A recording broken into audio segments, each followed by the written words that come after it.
श्री शिवाय नमस्तुभ्यम। शिव पुराण की इस पावन कथा में आप सभी शिव भक्तों का हार्दिक स्वागत है। भगवान भोलेनाथ और माता पार्वती आपकी समस्त मनोकामनाओं को पूर्ण करें।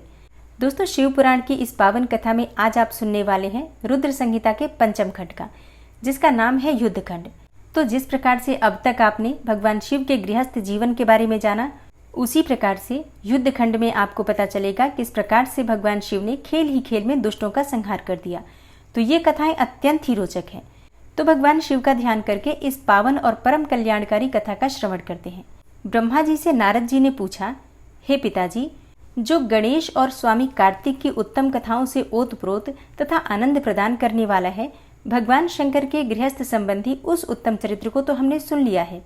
अब कृपा करके उस परमोत्तम चरित्र का भी वर्णन कीजिए जिसमें रुद्रदेव ने खेल ही खेल में दुष्टों का वध कर दिया था। महान वीर्यशाली भगवान शंकर ने देवद्रोहियों के तीनों नगरों को एक ही साथ एक ही बाण से किस प्रकार और कैसे भस्म कर डाला था। हे भगवान, जिनके भाल में बाल चंद्रमा सुशोभित हैं तथा जो सदा माया के साथ विहार करने वाले हैं, उन भगवान शंकर का चरित्र तो देवर्षियों को अत्यंत आनंद प्रदान करने वाला है। आप यह सारा चरित्र विस्तार पूर्वक वर्णन कीजिए। ब्रह्मा जी बोले, हे ऋषि श्रेष्ठ, पहले किसी समय व्यास ने सनत कुमार से ऐसा ही प्रश्न किया था। उस समय सनत कुमार ने जो कुछ भी उत्तर दिया था वही मैं वर्णन करता हूँ, तुम ध्यान पूर्वक सुनो। उस समय सनत कुमार ने कहा था, हे महाबुद्धिमान व्यास जी, विश्व का संहार करने वाले चंद्रमौली शिव ने जिस प्रकार एक ही बाण से त्रिपुर को भस्म किया था, वह चरित्र कहता हूँ, आप ध्यान पूर्वक सुनिए। हे मुनीश्वर, जब शिव कुमार स्कंद ने तारकासुर को मार डाला, तब उसके तीनों पुत्रों को महान संताप हुआ। उनमें तारकाक्ष सबसे ज्येष्ठ था, बिंदुमाली मझला था और छोटे का नाम कमलाक्ष था। उन तीनों में समान बल था। वे जितेंद्रिय, सदा कार्य के लिए उद्यत, संयमी, सत्यवादी, दृढ़चित्त, महान वीर और देवों से द्रोह करने वाले थे। उन तीनों ने सभी उत्तमोत्तम एवं मनोहर भोगों का परित्याग करके मेरु पर्वत की एक कंदरा में जाकर परम अद्भुत तपस्या आरंभ कर दी। वहां उन्होंने हजारों वर्षों तक ब्रह्मा जी की प्रसन्नता के लिए अत्यंत उग्र तप किया। तब सुर और असुरों के गुरु महायशस्वी ब्रह्मा जी उनकी तपस्या से अत्यंत संतुष्ट होकर उन्हें वर देने के लिए प्रकट हुए। ब्रह्मा जी ने कहा, हे महादैत्यो, मैं तुम लोगों के तप से अत्यंत प्रसन्न हो गया हूँ, अतः तुम्हारी कामना के अनुसार तुम्हें सभी वर प्रदान करूंगा। हे देवद्रोहियों, मैं सबकी तपस्या के फलदाता और सर्वदा सब कुछ करने में समर्थ हूँ, अतः बताओ तुम लोगों ने इतना घोर तप किस लिए किया है। सनत कुमार जी कहते हैं, हे मुने, ब्रह्मा जी की यह बात सुनकर उन सब ने अंजलि बांधकर पितामह के चरणों में प्रणिपात किया और फिर धीरे धीरे अपने मन की बात कहना आरंभ किया। दैत्य बोले, हे देवेश, यदि आप हम पर प्रसन्न हैं और हमें वर देना ही चाहते हैं तो यह वर दीजिए कि समस्त प्राणियों में हम सबके लिए अवध्य हो जाएं, अर्थात किसी से भी मारे न जाएं। हे जगन्नाथ, आप हमें स्थिर कर दें और हमारे जरा, रोग आदि सभी शत्रु नष्ट हो जाएं तथा कभी भी मृत्यु हमारे समीप न फटके। हम लोगों का ऐसा विचार है कि हम लोग अजर अमर हो जाएं और त्रिलोकी में अन्य सभी प्राणियों को मौत के घाट उतारते रहें। क्योंकि हे ब्रह्मन, यदि 5 ही दिन में काल के गाल में चला जाना निश्चित ही है, तो अतुल लक्ष्मी, उत्तमोत्तम नगर, अन्यान्य भोग्य सामग्री, उत्कृष्ट पद और ऐश्वर्य से क्या प्रयोजन है। मेरे विचार से तो उस प्राणी के लिए ये सभी चीजें बिल्कुल व्यर्थ है। सनत कुमार जी कहते हैं, हे महर्षि, उन तपस्वी दैत्यों की यह बात सुनकर ब्रह्मा अपने स्वामी गिरिशाई भगवान शंकर का ध्यान करके बोले। तब ब्रह्मा जी ने कहा, हे असुरों, अमरत्व सभी को नहीं मिल सकता, अतः तुम लोग अपना ये विचार तो बिल्कुल छोड़ दो। इसके अतिरिक्त अन्य कोई वर जो तुम्हें रुचता हो मांग लो। क्योंकि हे दैत्यों, इस भूतल पर जहाँ कहीं भी जो प्राणी जन्मा है अथवा जन्म लेगा, वह जगत में अजर अमर नहीं हो सकता। इसलिए पाप रहित असुरों, तुम लोग स्वयं अपनी बुद्धि से विचार करो। मृत्यु की वंचना करते हुए कोई ऐसा दुर्लभ एवं दुस्साध्य वर मांग लो जो देवता और असुरों के लिए अशक्य हो। उस प्रसंग में तुम लोग अपने अपने बल का आश्रय लेकर पृथक पृथक अपने मरण में किसी हेतु को मांग लो, जिससे तुम्हारी रक्षा हो जाए और मृत्यु तुम्हें वर्ण न कर सके। सनत कुमार जी कहते हैं, हे महर्षि, ब्रह्मा जी के ऐसे वचन सुनकर वे 2 घड़ी तक ध्यानस्थ हो गए। फिर कुछ सोच विचार कर सर्वलोक पितामह ब्रह्मा जी से बोले। दैत्यों ने कहा, हे भगवान, यद्यपि हम लोग प्रबल पराक्रमी हैं, तथापि हमारे पास कोई ऐसा घर नहीं है जहां हम शत्रुओं से सुरक्षित रहकर सुखपूर्वक निवास कर सकें अतः आप हमारे लिए ऐसे 3 नगरों का निर्माण करा दीजिए जो अत्यंत अद्भुत और संपूर्ण संपत्तियों से संपन्न हो तथा देवता जिनका प्रदर्शन न कर सकें। दैत्यों ने कहा, हे लोकेश, आप तो जगत गुरु हैं, हम लोग आपकी कृपा से ऐसे तीनों पुरों में अधिष्ठित होकर इस पृथ्वी पर विचरण करेंगे। इसी बीच तारकाक्ष ने कहा कि विश्वकर्मा मेरे लिए जिस नगर का निर्माण करें वह स्वर्णमय हो और देवता भी उसका भेदन न कर सके। तत्पश्चात कमलाक्ष ने चांदी के बने हुए अत्यंत विशाल नगर की याचना की और विंध्युमाली ने प्रसन्न होकर वज्र के समान कठोर लोहे का बना हुआ बड़ा नगर मांगा। हे ब्रह्मन, ये तीनों पूर्व मध्याह्न के समय अभिजीत मुहूर्त में चंद्रमा के पुष्य नक्षत्र पर स्थित होने पर एक स्थान पर मिला करें और आकाश में नीले बादलों पर स्थित होकर क्रमशः एक के ऊपर एक रहते हुए लोगों की दृष्टि से ओझल रहें। फिर पुष्करावर्त नामक काल मेघों की वर्षा करते समय 1,000 वर्ष के बाद ये तीनों नगर परस्पर मिले और एक ही भाव को प्राप्त हो जाएं, अन्यथा नहीं। उस समय कृत्तिवासा भगवान शंकर, जो वैर भाव से रहित सर्वदेवमय और सबके देव हैं, लीलापूर्वक संपूर्ण सामग्रियों से युक्त एक असंभव रथ पर बैठकर एक अनोखे बाण से हमारे पुरों का भेदन करें। किंतु भगवान शंकर सदा हम लोगों के लिए वंदनीय, पूज्य और अभिवादन के पात्र हैं, अतः वे हम लोगों को कैसे भस्म करेंगे? हे ब्रह्मन, मन में ऐसी धारणा करके हम ऐसे दुर्लभ वर को मांग रहे हैं। सनत कुमार जी ने कहा, हे व्यास जी, उन दैत्यों का कथन सुनकर सृष्टिकर्ता लोक पितामह ब्रह्मा ने शिव जी का स्मरण करके उनसे कहा कि बहुत अच्छा, ऐसा ही होगा। फिर मय को भी आज्ञा देते हुए उन्होंने कहा, हे मय, तुम सोने, चांदी और लोहे के 3 नगर बना दो। यो मय को आदेश देकर ब्रह्मा जी उन तारक पुत्रों के देखते देखते अपने धाम को स्वर्ग को चले गए। तदनंतर धैर्यशाली मय ने अपने तपोबल से नगरों का निर्माण करना आरंभ कर दिया। उसने तारकाक्ष के लिए स्वर्णमय, कमलाक्ष के लिए रजतमय और विंध्युमाली के लिए लौहमय यो 3 प्रकार के उत्तम दुर्ग तैयार किए। वे पुर क्रमशः स्वर्ग, अंतरिक्ष और भूतल पर निर्मित हुए थे। असुरों के हित में तत्पर रहने वाला मैं इन तीनों पुरों को तारकाक्ष आदि असुरों के हवाले करके स्वयं भी उसी में प्रवेश कर गया।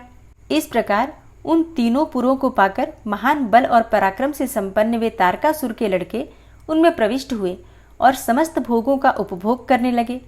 वे नगर कल्प वृक्षों से व्याप्त तथा हाथी घोड़ों से संपन्न थे। उनमें मणि निर्मित जालियों से आच्छादित बहुतेरे महल बने हुए थे।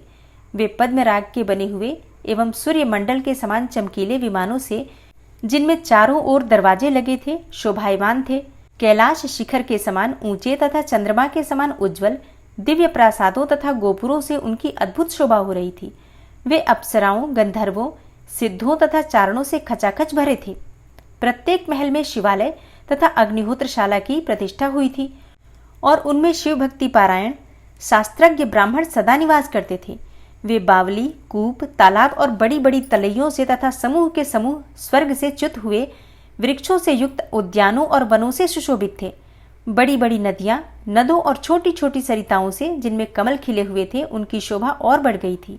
उनमें संपूर्ण कामनाओं को पूर्ण करने वाले अनेकों फलों के भार से लदे हुए वृक्ष लगे थे, जिनसे वे नगर विशेष मनोहर लगते थे। वे झुंड के झुंड मदमत्त गजराओं से, सुंदर सुंदर घोड़ों से, नाना प्रकार के आकार प्रकार वाले रथों एवं शिबिकाओं से अलंकृत थे। उनमें समयानुसार पृथक पृथक क्रीड़ा स्थल बने हुए थे और वेदाध्ययन के लिए पाठशालाएं भी भिन्न भिन्न निर्मित हुई थी। वे पापी पुरुषों के लिए मन वाणी से भी अगोचर थे और उन्हें सदाचारी पुण्यशील महात्मा ही देख सकते थे। पति सेवा पारायण तथा कुधर्म से विमुख रहने वाली पतिव्रता नारियों ने उन नगरों के उत्तम स्थलों को सर्वत्र पवित्र कर रखा था। उनमें महाभाग शूरवीर दैत्य और श्रुति स्मृति के अर्थ के तत्वज्ञ एवं स्वधर्म पारायण ब्राह्मण अपनी स्त्रियों तथा पुत्रों के साथ निवास करते थे। उनमें मैं द्वारा सुरक्षित ऐसे सुदृढ़ पराक्रमी वीर भरे हुए थे, जिनके केश नील कमल के समान नीले और घुंघराले थे। वे सभी सुशिक्षित थे, जिससे उनमें सदा युद्ध की लालसा भरी रहती थी। वे बड़े बड़े समरों से प्रेम करने वाले थे। ब्रह्मा और शिव का पूजन करने से उनके पराक्रम विशुद्ध थे। वे सूर्य, मरुदगण और महेंद्र के समान बली थे और देवताओं के मथन करने वाले थे।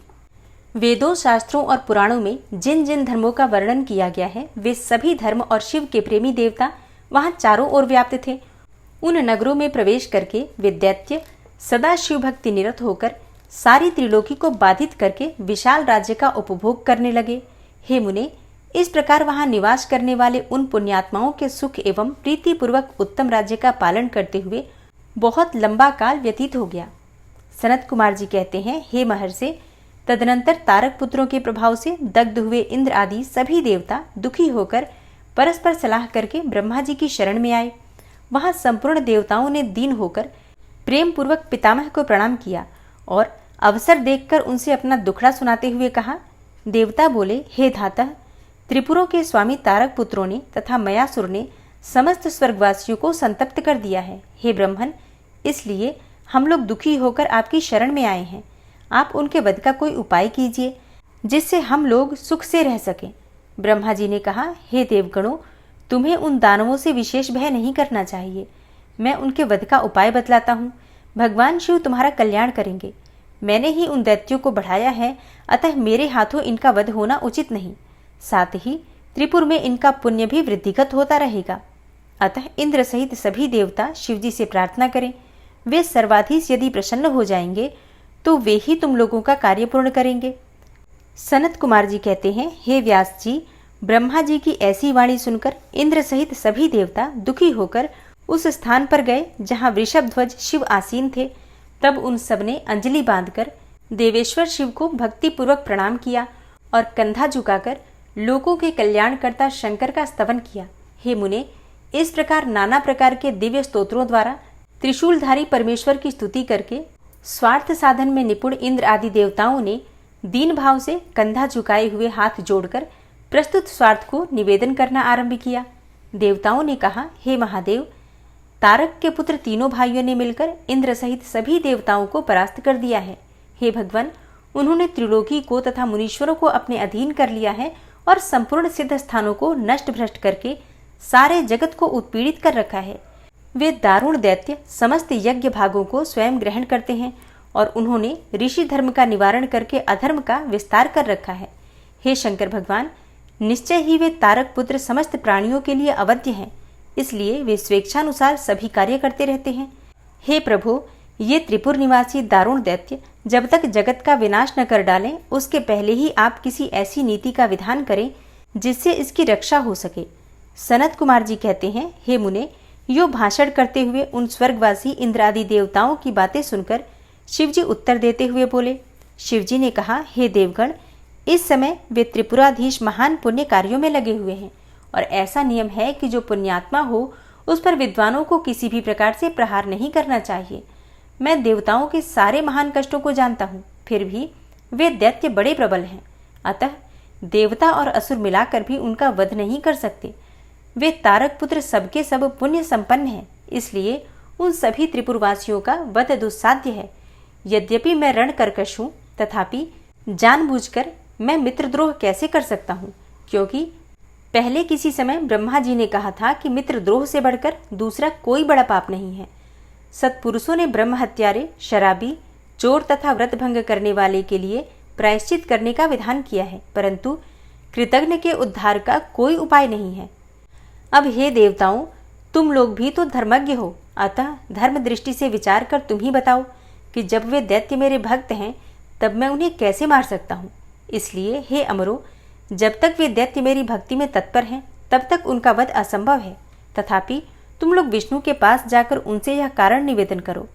इसके बाद देवगण भगवान विष्णु के समीप गए और उनके द्वारा ऐसी व्यवस्था की गई कि जिससे वे असुर शैव सनातन धर्म से विमुख होकर सर्वथा अनाचार पारायण हो गए। वैदिक धर्म का नाश होने से वहां स्त्रियों ने पातिव्रत धर्म को छोड़ दिया, पुरुष इंद्रियों के वश में हो गए। इस प्रकार स्त्री पुरुष सभी दुराचारी हो गए। देवाराधन, श्राद्ध, यज्ञ, व्रत, तीर्थ, शिव, विष्णु, सूर्य और गणेश आदि का पूजन, स्नान, दान आदि सभी शुभ आचरण नष्ट हो गए। तब माया तथा अलक्ष्मी उन पुरों में जा पहुंची। तप से प्राप्त लक्ष्मी वहां से चली गईं। इस प्रकार वहां अधर्म का विस्तार हो गया। हे मुने, तब शिव की इच्छा से भाइयों सहित उस दैत्यराज की तथा मैं की शक्ति भी कुंठित हो गई। व्यास जी ने पूछा, हे सनत कुमार जी, जब भाइयों तथा पूर्वासियों सहित उस दैत्यराज की बुद्धि विशेष रूप से मोहाच्छन्न हो गई, तब उसके बाद कौन सी घटना घटी? हे विभो, वह सारा वृतांत वर्णन कीजिए। सनत कुमार जी ने कहा, हे महर्षि, जब तीनों पुरों की पूर्वोक्त दशा हो गई, दैत्यों ने शिवार्चन का परित्याग कर दिया, संपूर्ण स्त्री धर्म नष्ट हो गया और चारों ओर दुराचार फैल गया, तब भगवान विष्णु और ब्रह्मा के साथ सब देवता कैलाश पर्वत पर गए और सुंदर शब्दों में शिव की स्तुति करने लगे। हे महेश्वर देव, आप परमोत्कृष्ट आत्मबल से संपन्न हैं। आप ही सृष्टि के कर्ता ब्रह्मा, पालक विष्णु और संहर्ता रुद्र हैं। पर ब्रह्म स्वरूप आपको नमस्कार है। यो महादेव जी का स्तवन करके देवों ने उन्हें साष्टांग प्रणाम किया। फिर भगवान विष्णु ने जल में खड़े होकर अपने स्वामी परमेश्वर शिव का मन ही मन स्मरण करके तन्मय होकर दक्षिणा मूर्ति के द्वारा प्रकटित रुद्र मंत्र का 1.5 करोड़ की संख्या तक जप किया। तब तक सभी देवता उन महेश्वर में मन लगाकर यूं ही उनकी स्तुति करते रहे। देवों ने कहा, हे प्रभु, आप समस्त प्राणियों के आत्मस्वरूप, कल्याणकर्ता और भक्तों की पीड़ा हरने वाले हैं। आपके गले में नीला चिन्ह है जिससे आप नीलकंठ कहलाते हैं। आप चिद्रूप एवं प्रचेता हैं। आप रुद्र को हमारा प्रणाम है। हे असुर निकंदन, आप ही हमारी सारी आपत्तियों के निवारण करने वाले हैं। अतः सदा आपसे ही हमारी गति है और आप ही सर्वदा हम लोगों के वंदनीय हैं। आप सबके आदि हैं और आप ही अनादि भी हैं। आप ही आनंद स्वरूप, अव्यय, प्रभु, प्रकृति, पुरुष के भी साक्षात सृष्टा और जगदीश्वर हैं। आप ही रजोगुण, सत्वगुण और तमोगुण के आश्रय से ब्रह्मा, विष्णु और रुद्र होकर जगत के कर्ता, भर्ता और संहारक बनते हैं। हे प्रभु, आप ही भवसागर से तारने वाले हैं। आप समस्त प्राणियों के स्वामी, अविनाशी, वरदाता, वांग्मय स्वरूप, वेद प्रतिपाद्य और वाच्यवाचकता से रहित हैं। योग वेत्ता योगी, आप ईशान से मुक्ति की याचना करते हैं। आप योगियों के हृदय कमल की कर्णिका पर विराजमान रहते हैं। वेद और संतजन कहते हैं कि आप पर ब्रह्म स्वरूप, तत्वरूप, तेजो राशि और परात्पर हैं। हे शर्व, आप सर्वव्यापी, सर्वात्मा और त्रिलोकी के अधिपति हैं। हे भव, इस जगत में जिसे परमात्मा कहा जाता है वह आप ही हैं। हे जगत गुरु, इस जगत में जिसे देखने, सुनने, स्तवन करने तथा जानने योग्य बताया जाता है और जो अणु से भी सूक्ष्म तथा महान से भी महान है, वह आप ही हैं। आप चारों ओर हाथ, पैर, नेत्र, सिर, मुख, कान और नाक वाले हैं। अतः आपको चारों ओर से नमस्कार है। हे सर्वव्यापिन, आप सर्वज्ञ, सर्वेश्वर, अनावृत और विश्वरूप हैं। आप विरूपाक्ष को सब ओर से अभिवादन करते हैं। आप सर्वेश्वर, भवाध्यक्ष, सत्यमय, कल्याणकर्ता, अनुपमेय और करोड़ों सूर्यों के समान प्रभावशाली हैं। आपको हम चारों ओर से दंडवत प्रणाम करते हैं। हे विश्वाराध्य, आदि अंत शून्य, 26वें तत्व, नियामक रहित तथा समस्त प्राणियों को अपने अपने कार्यों में प्रवृत्त करने वाले, आपको हमारा सब ओर से प्रणाम है। आप प्रकृति के भी प्रवर्तक हैं, सबके प्रपितामह और समस्त शरीरों में व्याप्त हैं। आप परमेश्वर को हमारा नमस्कार है। श्रुतियां तथा श्रुति तत्व के ज्ञाता, विज्ञजन आपको वरदायक, समस्त भूतों में निवास करने वाला, स्वयंभू और श्रुति तत्वज्ञ बतलाते हैं। हे नाथ, आपने जगत में अनेकों ऐसे कार्य किए हैं जो हमारी समझ से परे हैं। इसलिए देवता, असुर, ब्राह्मण और अन्यान्य स्थावर जंगम भी आपकी ही स्तुति करते हैं। हे शंभो, त्रिपुरवासी दैत्यों ने हमें प्रायः नष्ट सा ही कर डाला है। अतः आप शीघ्र ही उन असुरों का विनाश करके हमारी रक्षा कीजिए, क्योंकि हे देववल्लभ, हम देवों के एकमात्र आप ही गति हैं। हे परमेश्वर, इस समय वे आपकी माया से मोहित हो गए हैं। अतः हे प्रभु, वे भगवान विष्णु द्वारा बताई गई युक्ति के चक्र में फंसकर सारा धर्म कर्म छोड़ बैठे हैं। हे भक्तवत्सल, हमारे सौभाग्यवश इस समय उन दैत्यों ने संपूर्ण धर्मों का परित्याग कर दिया है और नास्तिक शास्त्र का आश्रय ले रखा है। हे शरणदाता, आप सदा से देवताओं के कार्य करते आए हैं, इसीलिए आज भी हम लोग आप ही के शरणापन्न हुए हैं। अब आपकी जैसी इच्छा हो वैसा कीजिए।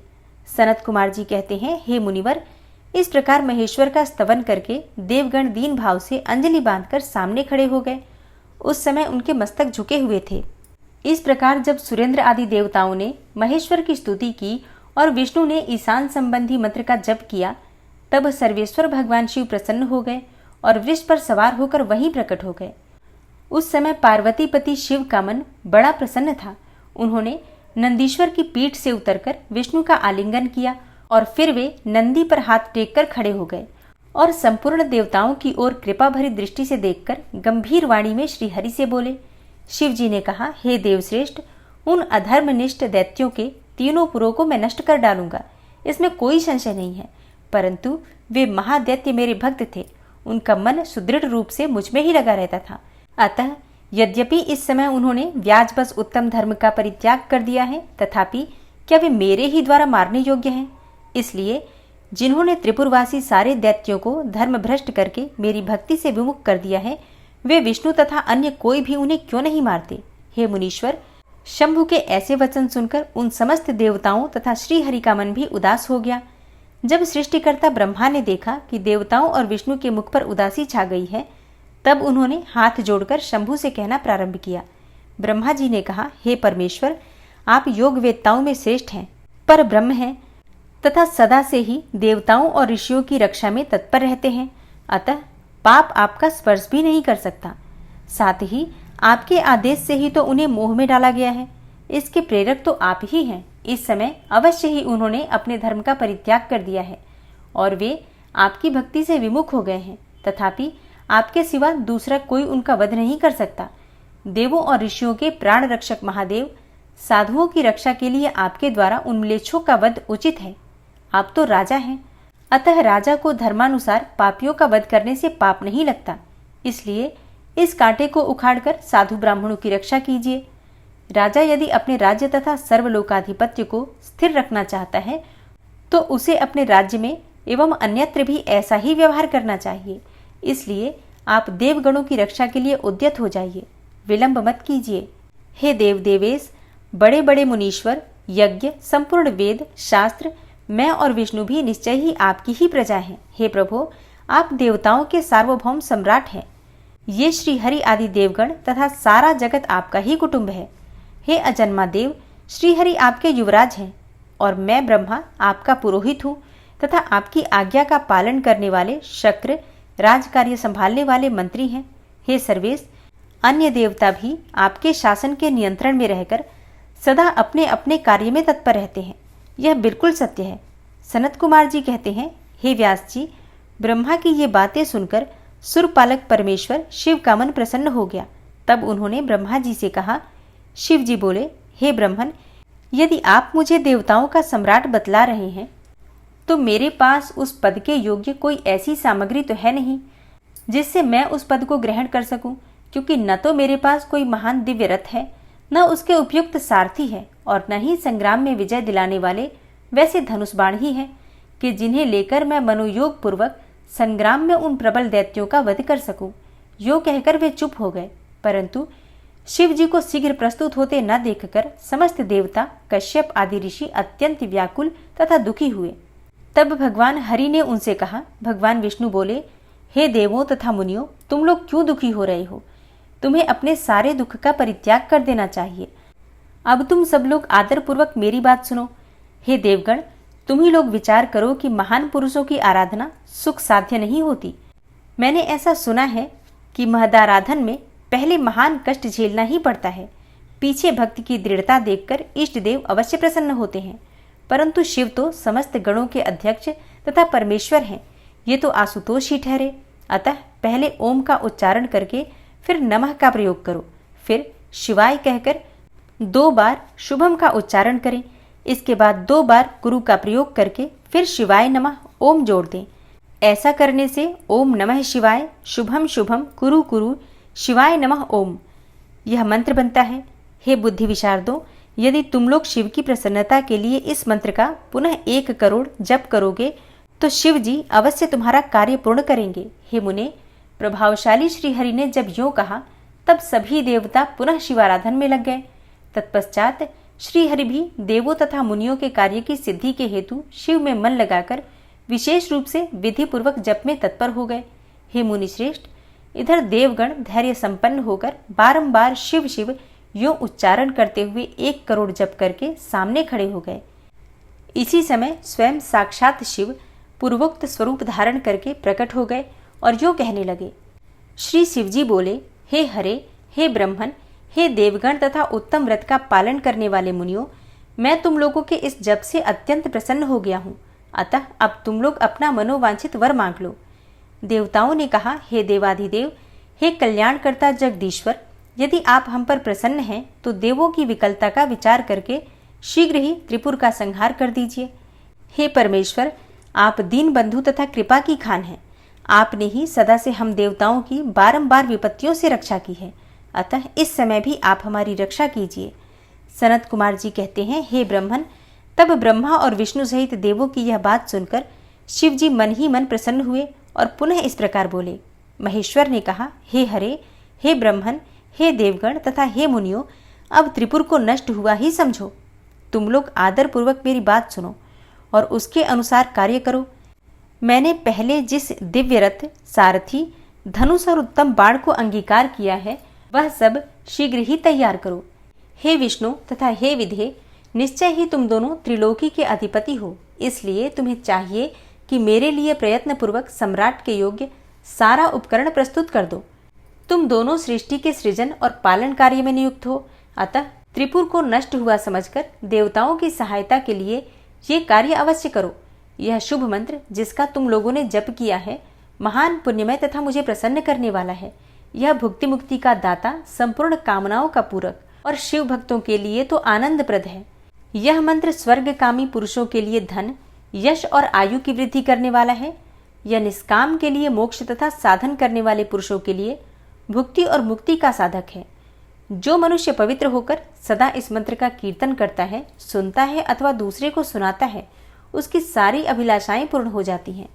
सनत कुमार जी कहते हैं, हे मुने, परमात्मा शिव की यह बात सुनकर सभी देवता परम प्रसन्न हुए और ब्रह्मा और विष्णु को तो विशेष आनंद प्राप्त हुआ। उस समय विश्वकर्मा ने शिव के आज्ञानुसार विश्व के हित के लिए एक सर्वदेवमय तथा परम शोधन दिव्य रथ का निर्माण किया। आप सभी जानते हैं कि भगवान शिव का एक नाम पशुपति भी है। तो पशुपति नाम भगवान का कब पड़ा, क्यों पड़ा, इसका कारण क्या था, ये भी अभी आप जानने वाले हैं। और हाँ, जिस रथ पर भगवान शिव सवार होने वाले हैं वो सर्वदेवमय रथ कैसा है, उसकी शोभा कैसी है। भगवान शिव ने गणेश जी का पूजन कब किया। त्रिपुर दांव हो गया, लेकिन मैं दानव फिर भी त्रिपुर से जीवित बचकर निकल गया। ये सब कैसे हुआ, चलिए जानते हैं। व्यास जी ने कहा, हे शैव प्रवर सनत कुमार जी, आपकी बुद्धि तो बड़ी उत्तम है, आप सर्वज्ञ हैं। हे तात, आपने परमेश्वर शिव की जो कथा सुनाई है वह अत्यंत अद्भुत है। अब बुद्धिमान विश्वकर्मा ने शिव जी के लिए जिस देवमय एवं परमोत्कृष्ट दिव्य रथ का निर्माण किया था उसका भी वर्णन कीजिए। तब सूत जी कहते हैं, हे मुने, व्यास जी की ये बातें सुनकर मुनीश्वर सनत कुमार शिव जी के चरण कमलों का स्मरण करके बोले। सनत कुमार जी ने कहा, हे महाबुद्धिमान मुनीश्वर व्यास जी, मैं शिव जी के पाद पद्मों का स्मरण करके अपनी बुद्धि के अनुसार रथ की निर्माण कथा का वर्णन करता हूँ, आप ध्यान पूर्वक सुनिए। तदनंतर विश्वकर्मा ने रुद्रदेव के लिए बड़े यत्न से आदर पूर्वक सर्वलोक में दिव्य रथ की रचना की। वह सर्वसम्मत तथा सर्वभूतमय रथ सुवर्ण का बना हुआ था। उसके दाहिने चक्र में सूर्य और वाम चक्र में चंद्रमा विराजित थे। दाहिने चक्र में 12 अरे लगे हुए थे, जिनमें 12 सूर्य प्रतिष्ठित थे, और बायां पहिया 16 अरों से युक्त था, जिनमें चंद्रमा की 16 कलाएं विराजमान थी। उत्तम व्रत का पालन करने वाले हे विपेंद्र, अश्विनी आदि सभी 27 नक्षत्र भी उस वाम चक्र की ही शोभा बढ़ा रहे थे। हे विप्रश्रेष्ठ, 6 ऋतुएं उन दोनों पहियों की नेमी बनी थी। अंतरिक्ष रथ का अग्रभाग हुआ और मंदराचल ने रथ की बैठक का स्थान ग्रहण किया। उदयाचल और अस्ताचल ये दोनों उस रथ के कुबर हुए। महामेरु अधिष्ठान हुआ और शाखा पर्वत उसके आश्रय स्थान हुए। संवत्सर उस रथ का वेग, उत्तरायण और दक्षिणायण दोनों लोहधारक, मुहूर्त बंधुर अर्थात रस्सा, कलाएं उसकी कीलें हुई। काष्ठाएं उसका घोड़ा अर्थात नासिका रूप अग्रभाग, क्षण अक्षदंड, निमेष अनुकर्ष अर्थात नीचे का काष्ठ और लव ईशादंड हुए। द्युलोक इस रथ का वरुथ अर्थात ऊपरी पर्दा तथा स्वर्ग और मोक्ष ध्वजाएं हुई। अभ्रमु अर्थात ऐरावत की पत्नी और कामधेनु जुए के अंतिम छोर पर स्थित हुए। अव्यक्त अर्थात प्रकृति उसका ईशादंड, बुद्धि नडवल, अहंकार कोना और पंच महाभूत उसका बल थे। हे मुनिश्रेष्ठ, इंद्रियां उसे चारों ओर से विभूषित कर रही थी और श्रद्धा उस रथ की चाल थी। उस समय वेदों के 6 अंग ही उसके भूषण और पुराण, न्याय, मीमांसा तथा धर्मशास्त्र उपभूषण हुए। संपूर्ण शुभ लक्षणों से युक्त बल संपन्न श्रेष्ठ मंत्र घंटा के स्थानापन्न हुए और वर्ण तथा आश्रम उसके पाद बने। सहस्त्र फणों से सुशोभित शेषनाग, बंधन रज्जु और दिशाएं तथा उपदिशाएं उसके पाद बनी। पुष्कर आदि तीर्थों ने रत्न जटित स्वर्णमय पताकाओं का स्थान ग्रहण किया और चारों समुद्र उस रथ के आच्छादन वस्त्र बने। गंगा आदि सभी श्रेष्ठ सरिताओं ने सुंदरी स्त्रियों का रूप धारण किया और समस्त आभूषणों से विभूषित होकर हाथ में चवर लेकर यत्र तत्र स्थित होकर वे रथ की शोभा बढ़ाने लगी। आवह आदि सातों वायुओं ने स्वर्णमय उत्तम सोपान का काम संभाला। लोकालोक पर्वत उसके चारों ओर का उपसोपान और मानस आदि सरोवर उसके सुंदर बाहरी विषम स्थान हुए। सारे वर्षाचल उसके चारों ओर के पास बने और नीचे के लोकों के निवासी उस रथ का तल भाग हुए। देवाधिदेव भगवान ब्रह्मा लगाम पकड़ने वाले सारथी हुए और ब्रह्मदैवत ओमकार उन ब्रह्मदेव का चाबुक हुआ। आकार ने विशाल छत्र का रूप धारण किया। मंदराचल पार्श्वभाग का दंड हुआ। शैलराज हिमालय धनुष और स्वयं नागराज शेष उसकी प्रत्यंचा बने। श्रुति रूपिणी सरस्वती देवी उस धनुष की घंटा हुई और महातेजस्वी विष्णु बाण तथा अग्नि उस बाण के नोक बने। हे मुने, चारों वेद उस रथ में जुतने वाले चारों घोड़े कहे गए हैं। इसके बाद शेष बची हुई ज्योतियां उन अश्वों की आभूषण हुई। विष से उत्पन्न हुई वस्तुओं ने सेना का रूप धारण किया। वायु बाजा बजाने वाले और व्यास आदि मुख्य मुख्य ऋषि वाहवाहक हुए। हे मुनीश्वर, अधिक कहने से क्या लाभ। मैं संक्षेप में ही बतलाता हूँ कि ब्रह्मांड में जो कुछ वस्तु थी वह सब उस रथ में विद्यमान थी। इस प्रकार बुद्धिमान विश्वकर्मा ने ब्रह्मा और विष्णु की आज्ञा से उस शुभ रथ का तथा रथ सामग्री का निर्माण किया था। सनत कुमार जी कहते हैं, हे महर्षि, इस प्रकार के महान दिव्य रथ में जो अनेक विध आश्चर्यों से युक्त था, वेद रूपी अश्वों को जोतकर ब्रह्मा ने उसे शिव को समर्पित कर दिया। शंभु को निवेदित करने के पश्चात जो विष्णु आदि देवों के सम्माननीय एवं त्रिशूल धारण करने वाले हैं, उन देवेश्वर की प्रार्थना करके ब्रह्मा जी उन्हें उस रथ पर चढ़ाने लगे। तब महान ऐश्वर्यशाली सर्वदेवमय शंभु रथ सामग्री से युक्त उस दिव्य रथ पर आरूढ़ हुए। उस समय ऋषि, देवता, गंधर्व, नाग, लोकपाल और ब्रह्मा विष्णु भी उनकी स्तुति कर रहे थे। गान विद्या विशारद अप्सराओं के गण उन्हें घेरे हुए थे। सारथी के स्थान पर ब्रह्मा को देखकर उन वरदायक शंभु की विशेष शोभा हुई। लोक की सारी वस्तुओं से कल्पित उस रथ पर शिव जी अभी चढ़ ही रहे थे कि वेद संभूत वे घोड़े सिर के बल भूमि पर गिर पड़े। पृथ्वी में भूकंप आ गया। सारे पर्वत डगमगाने लगे। सहसा शेषनाग शिव जी का भार न सह सकने के कारण आतुर होकर कांप उठे। तब उसी क्षण भगवान धरणीधर ने उठकर नंदीश्वर का रूप धारण किया और रथ के नीचे जाकर उसे ऊपर को उठाया, परंतु नंदीश्वर भी रथारूढ़ महेश के उस उत्तम तेज को सहन न कर सके। अतः उन्होंने तत्काल ही पृथ्वी पर घुटने टेक दिए। तत्पश्चात भगवान ब्रह्मा ने शिव जी की आज्ञा से हाथ में चाबुक लेकर घोड़ों को उठाकर उस श्रेष्ठ रथ को खड़ा किया। तदनंतर महेश द्वारा अधिष्ठित उस उत्तम रथ में बैठे हुए ब्रह्मा जी ने रथ में जुते हुए मन और वायु के समान वेगशाली वेदमय अश्वों को उन तपस्वी दानवों के आकाश स्थित तीनों पुरों को लक्ष्य करके आगे बढ़ाया। तत्पश्चात लोकों के कल्याणकर्ता भगवान रुद्र देवों की ओर दृष्टिपात करके कहने लगे, हे सुरश्रेष्ठों, यदि तुम लोग देवों तथा अन्य प्राणियों के विषय में पृथक पृथक पशुत्व की कल्पना करके उन पशुओं का आधिपत्य मुझे प्रदान करोगे, तभी मैं उन असुरों का संहार करूंगा, क्योंकि वे दैत्य श्रेष्ठ तभी मारे जा सकते हैं, अन्यथा उनका वध असंभव है। सनत कुमार जी कहते हैं, हे मुने, अगाध बुद्धि संपन्न देवाधिदेव भगवान शंकर की यह बात सुनकर सभी देवता पशुत्व के प्रति सशंकित हो उठे, जिससे उनका मन खिन्न हो गया। तब उनके भाव को समझकर देवदेव अंबिकापति शंभु करुणार्द्र हो गए। फिर वे हंसकर उन देवताओं से इस प्रकार बोले। शंभु ने कहा, हे देवश्रेष्ठों, पशु भाव प्राप्त होने पर भी तुम लोगों का पतन नहीं होगा। मैं उस पशु भाव से विमुक्त होने का उपाय भी बतलाता हूँ। तुम लोग ध्यान पूर्वक सुनो और वैसा ही करो।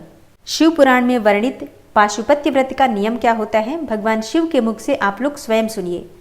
भगवान शिव कहते हैं, समाहित मन वाले देवताओं, मैं तुम लोगों से सच्ची प्रतिज्ञा करता हूँ कि जो इस दिव्य पाशुपत व्रत का पालन करेगा वह पशुत्व से मुक्त हो जाएगा। हे सुरश्रेष्ठों, तुम्हारे अतिरिक्त जो अन्य प्राणी भी मेरे पाशुपत व्रत को करेंगे वे भी निस्संदेह पशुत्व से छूट जाएंगे। जो नैष्ठिक ब्रह्मचर्य का पालन करते हुए 12 वर्ष तक, 6 वर्ष तक अथवा 3 वर्ष तक मेरी सेवा करेगा अथवा करवाएगा, वह पशुत्व से विमुक्त हो जाएगा। इसलिए हे श्रेष्ठ देवताओं, तुम लोग भी जब इस परमोत्कृष्ट दिव्य व्रत का पालन करोगे तो उसी समय पशुत्व से मुक्त हो जाओगे। इसमें कुछ भी संशय नहीं है। सनत कुमार जी कहते हैं, हे महर्षि, परमात्मा महेश्वर का वचन सुनकर विष्णु और ब्रह्मा आदि देवताओं ने कहा, तथेति, बहुत अच्छा, ऐसा ही होगा। इसीलिए बड़े बड़े देवता तथा असुर भगवान शंकर के पशु बने और पशुत्व रूपी पास से विमुक्त करने वाले रुद्र पशुपति हुए। तभी से महेश्वर का पशुपति यह नाम विश्व में विख्यात हो गया। यह नाम समस्त लोकों में कल्याण प्रदान करने वाला है। उस समय संपूर्ण देवता तथा ऋषि हर्षमग्न होकर जय जयकार करने लगे और देवेश्वर ब्रह्मा विष्णु तथा अन्यान्य प्राणी भी परमानंद मग्न हो गए। उसी अवसर पर महात्मा शिव का जैसा रूप प्रकट हुआ था उसका वर्णन सैकड़ों वर्षों में भी नहीं हो सकता। तदनंतर जो शिवा तथा संपूर्ण जगत के स्वामी और समस्त प्राणियों के सुख प्रदान करने वाले हैं, वे महेश्वर इस प्रकार सुसज्जित होकर त्रिपुर का संहार करने के लिए प्रस्थित हुए। जिस समय देव महादेव त्रिपुर का विनाश करने के लिए चले, उस अवसर पर देवराज आदि सभी प्रधान देवता भी उनके साथ ही प्रस्थित हुए। पर्वत के समान विशालकाय उन सुरेश्वरों का मन बड़ा प्रसन्न था। वे सूर्य के समान प्रकाशित हो रहे थे। वे सभी हाथों में हल, शाल, मुशल, भुशुंडी और नाना प्रकार के पर्वत जैसे विशाल आयुधों को धारण करके हाथी, घोड़े, सिंह, रथ और बैलों पर सवार होकर चले जा रहे थे। उस समय जिनके शरीर परम प्रकाशमान थे और मन महान उत्साह से संपन्न थे तथा जो नाना प्रकार के अस्त्र शस्त्रों से सुसज्जित थे, वे इंद्र, ब्रह्मा और विष्णु आदि देव शंभु की जय जयकार बोलते हुए महेश्वर के आगे आगे चले। सभी दंडी एवं जटाधारी मुनि हर्ष मनाने लगे और आकाशचारी सिद्ध तथा चारण पुष्पों की वृष्टि करने लगे। हे विपेंद्र, त्रिपुर की यात्रा करते समय जितने गणेश्वर शिवजी के साथ थे, उनकी गणना करके कौन पार पा सकता है।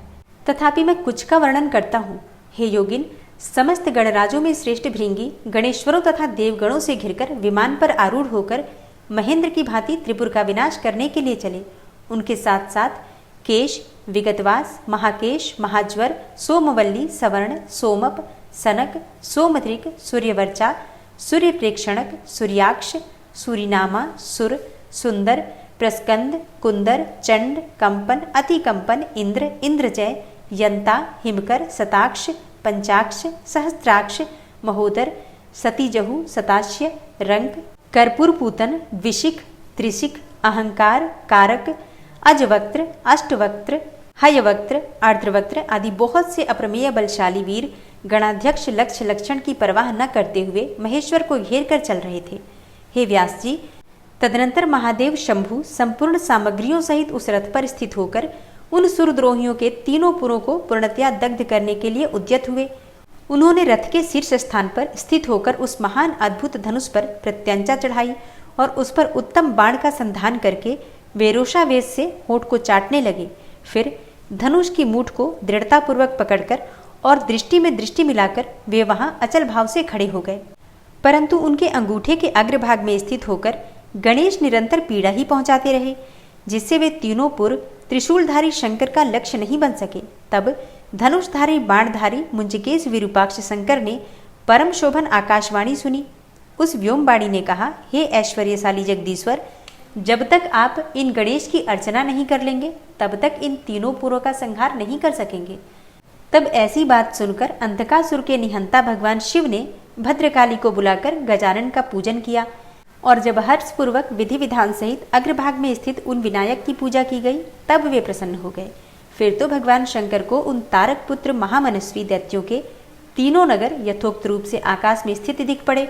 इस विषय में कुछ लोग ऐसा कहते हैं कि जब शिवजी स्वयं स्वतंत्र परब्रह्म सगुण निर्गुण सबके द्वारा अलक्ष्य स्वामी परमात्मा निरंजन पंचदेवमय पंचदेवों के उपास्य और परात्पर प्रभु हैं, वे ही सबके उपास्य हैं, उनका उपास्य कोई नहीं है, तब सबके वंदनीय परब्रह्म स्वरूप उन देवेश्वर महेश्वर के विषय में यह बात उचित नहीं जान पड़ती कि उनकी कार्य सिद्धि अन्य की कृपा पर अवलंबित हो। परंतु हे मुने, उन देवाधिदेव वरदानी महेश्वर के चरित्र में लीलावश सब कुछ घटित हो सकता है। अस्तु, इस प्रकार जब गणाधीप का पूजन करके महादेव जी स्थित हुए, तब वे तीनों पुर कालवश शीघ्र ही एकता को प्राप्त हो गए।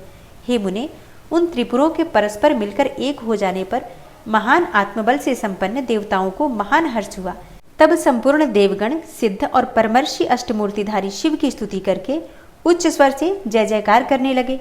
उस समय ब्रह्मा और जगदीश्वर विष्णु ने कहा, हे महेश्वर, तारक के पुत्र उन त्रिपुर निवासी दैत्यों के वध का समय भी आ गया है। हे विभो, इसलिए ये पुर एकता को प्राप्त हो गए हैं। अतः हे देवेश, जब तक ये त्रिपुर पुनः विलग हों उससे पहले ही आप बाण छोड़कर इन्हें भस्म कर डालिए और देवताओं का कार्य सिद्ध कीजिए। हे मुने, तदनंतर शिव जी ने धनुष की डोरी चढ़ाकर उस पर पूज्य पाशुपत अस्त्र नामक बाण का संधान किया और उसे वे त्रिपुर पर छोड़ने का विचार करने लगे। शंकर जी ने जिस समय अपने अद्भुत धनुष को खींचा था उस समय अभिजीत मुहूर्त चल रहा था। और यहाँ मैं आपकी जानकारी के लिए बता दूं कि अभिजीत मुहूर्त में कोई भी अगर कार्य करते हैं तो निश्चित ही उसमें सिद्धि मिलती है। कहा जाता है कि ये मुहूर्त भगवान श्री हरि विष्णु को अत्यंत प्रिय है और प्रतिदिन ये मुहूर्त होता है। लगभग दोपहर के समय में अभिजीत मुहूर्त का समय होता है। अगर आप कोई भी विशेष कार्य करना चाहते हैं जिसमें चाहते हैं कि आपको सफलता की प्राप्ति मिले तो आपको अभिजीत मुहूर्त में अपना कार्य करना चाहिए। अब कथा सुनते हैं। उस समय अभिजीत मुहूर्त था जब भगवान शिव ने धनुष को खींचा था, तो उन्होंने धनुष की टंकार तथा दूसरा सिंहनाद करके अपना नाम घोषित किया और उन महासुरों को ललकार कर करोड़ों सूर्यों के समान प्रकाशमान उस भीषण बाण को उन पर छोड़ दिया।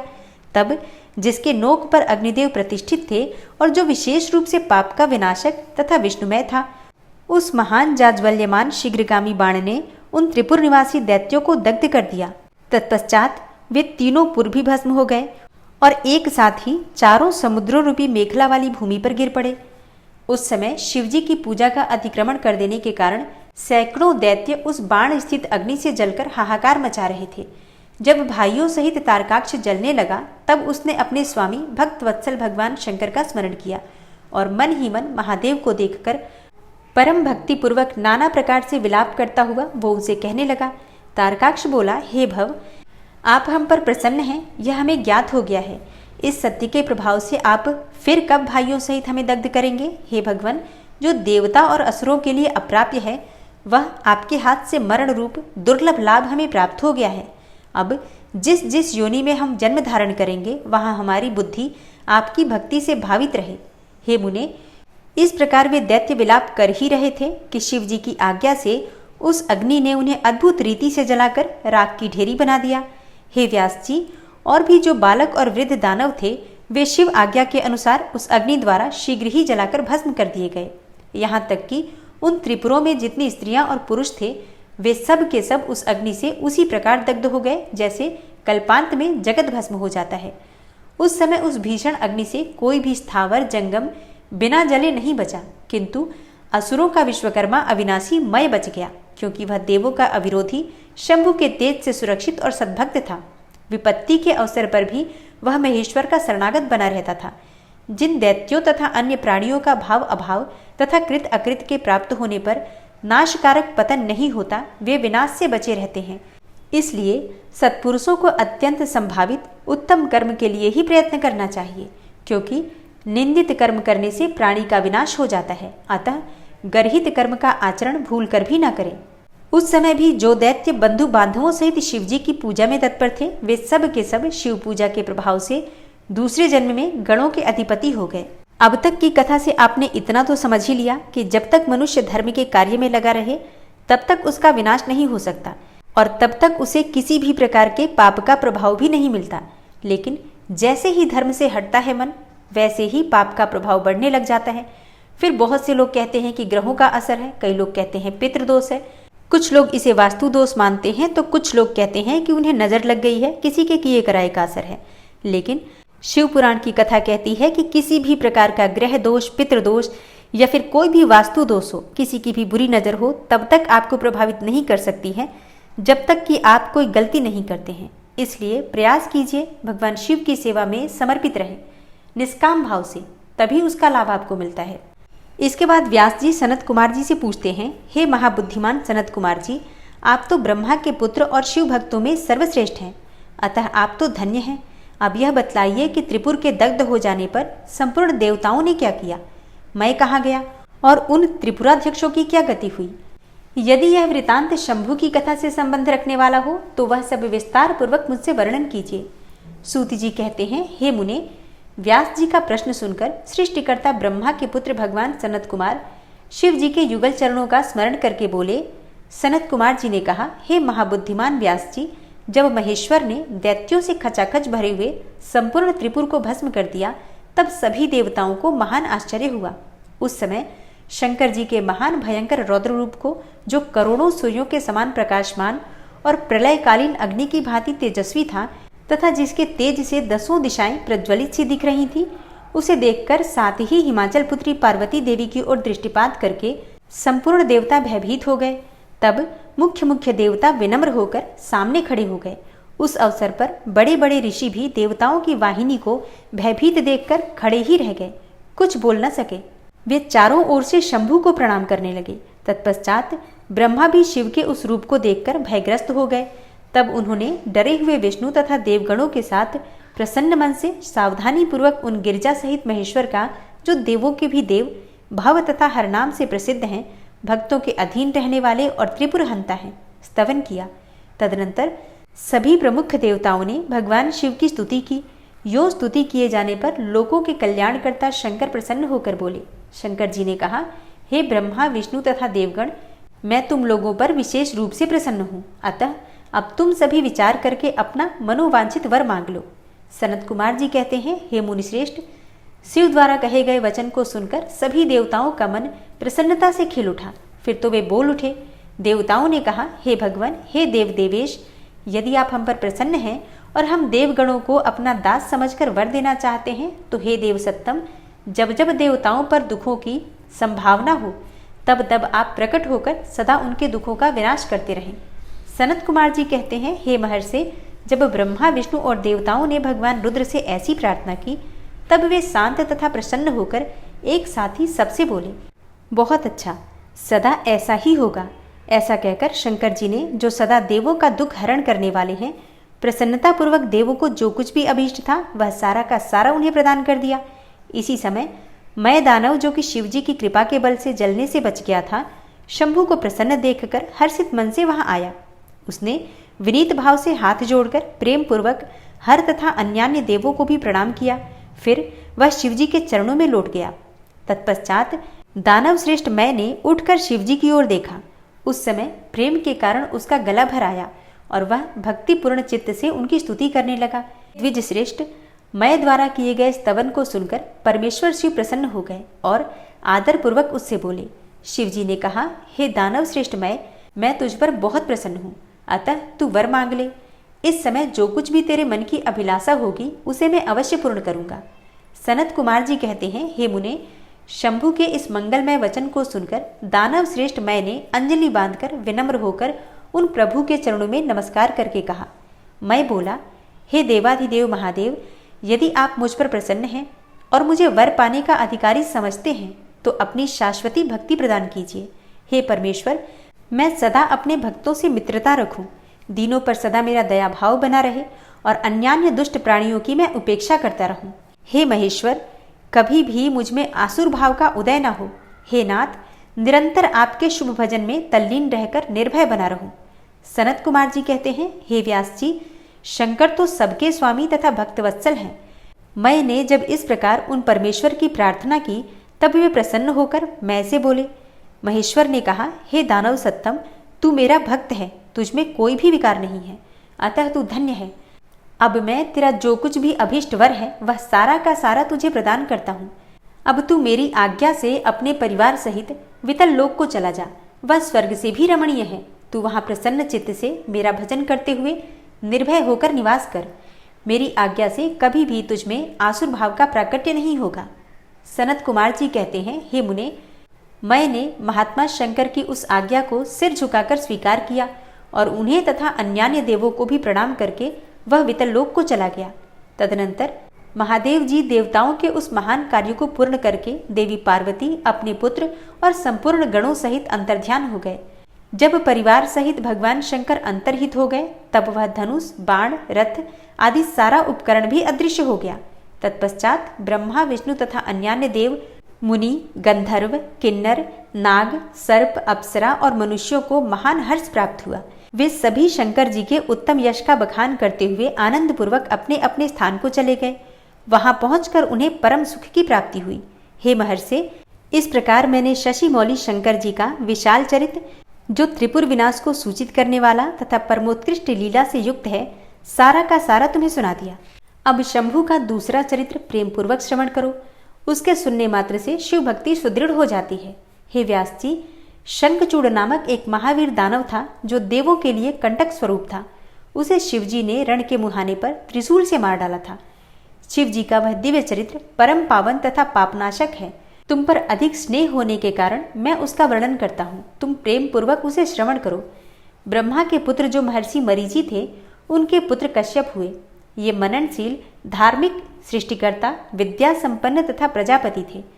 दक्ष ने प्रसन्न होकर अपनी 13 कन्याओं का विवाह इनके साथ कर दिया था। उनकी संतानों का इतना अधिक विस्तार हुआ कि उसका वर्णन करना कठिन है।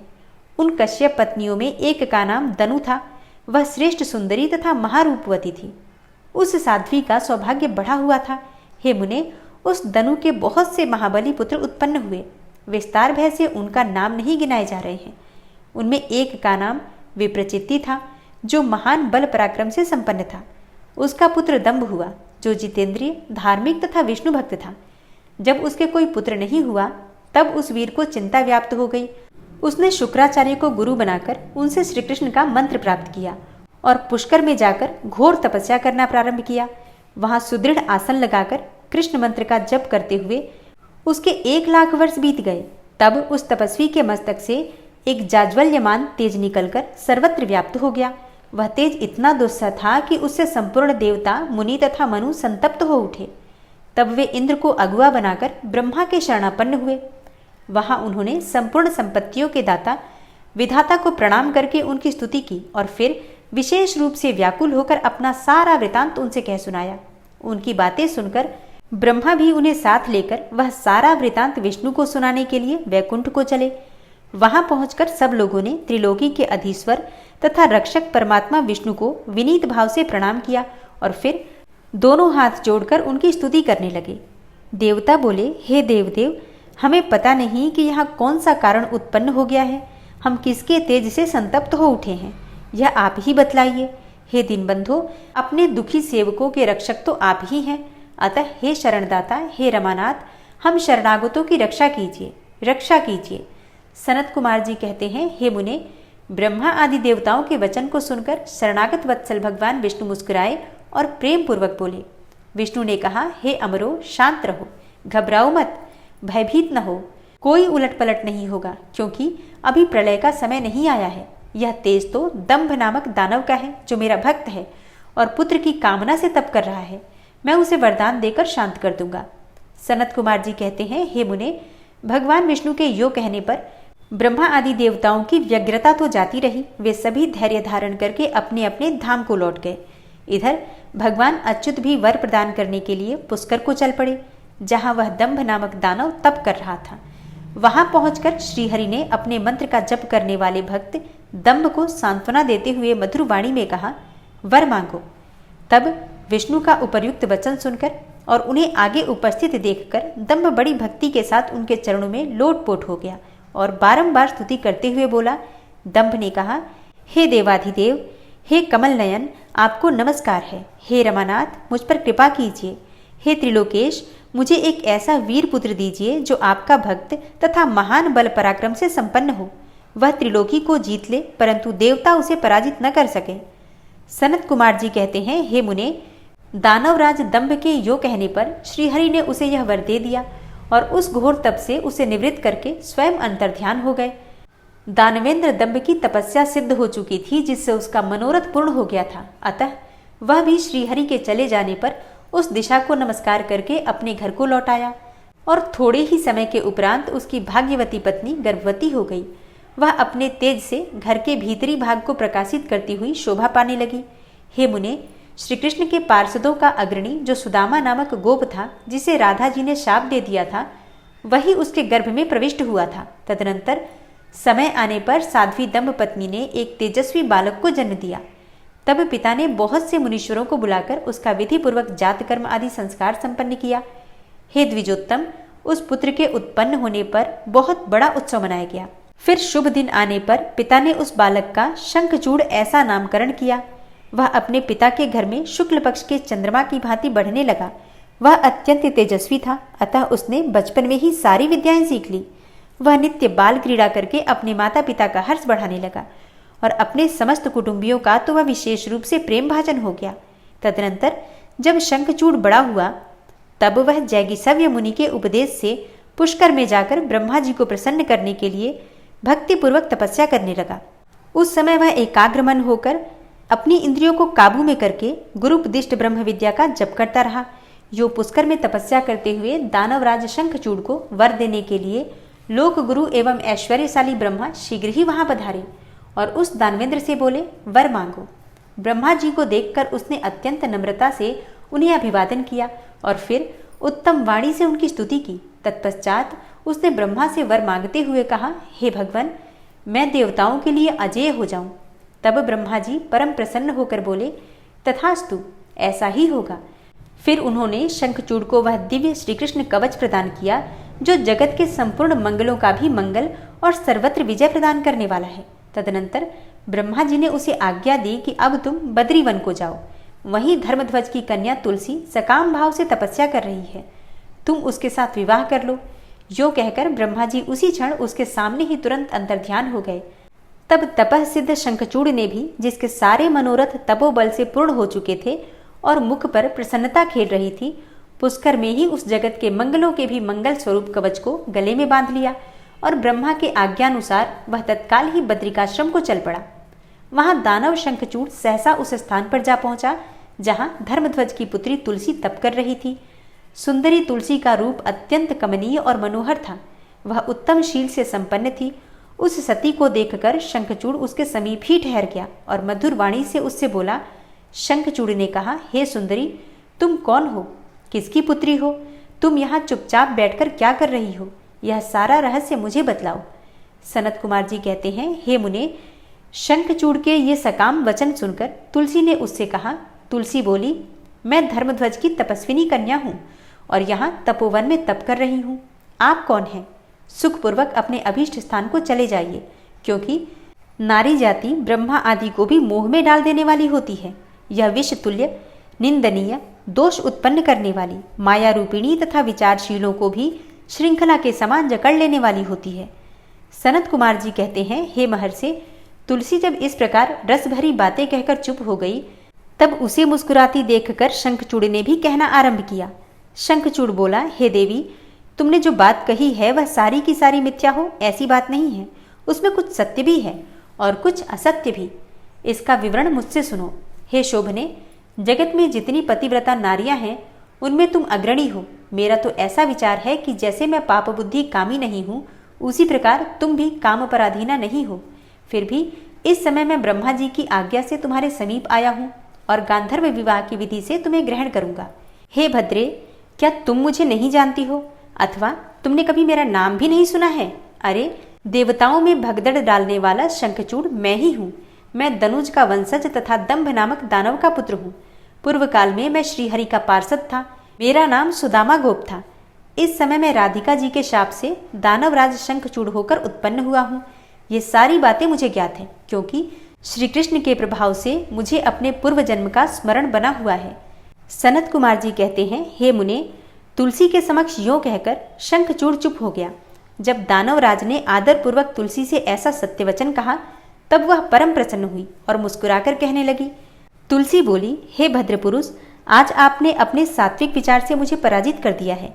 जो पुरुष स्त्री द्वारा परास्त ना हो सके वह संसार में धन्यवाद का पात्र है, क्योंकि जिसे स्त्री जीत लेती है वह पुरुष सदाचारी होते हुए भी सदा अपावन ही बना रहता है। देवता, पितर और समस्त मानव उसकी निंदा करते हैं। जनना शौच तथा मरना शौच में ब्राह्मण 10 दिनों में, क्षत्रिय 12 दिनों में और वैश्य 15 दिनों में शुद्ध हो जाता है तथा शूद्र की शुद्धि 1 मास में हो जाती है। ऐसा वेद का अनुशासन है। परंतु स्त्री से पराजित हुए पुरुष की शुद्धि चितादाह के अतिरिक्त अन्य किसी प्रकार से संभव ही नहीं है। इसी कारण उसके पितर उसके द्वारा दिए गए पिंड तर्पण आदि को इच्छापूर्वक ग्रहण नहीं करते तथा देवता भी उसके द्वारा अर्पित किए गए पुष्प, फल आदि को स्वीकार नहीं करते।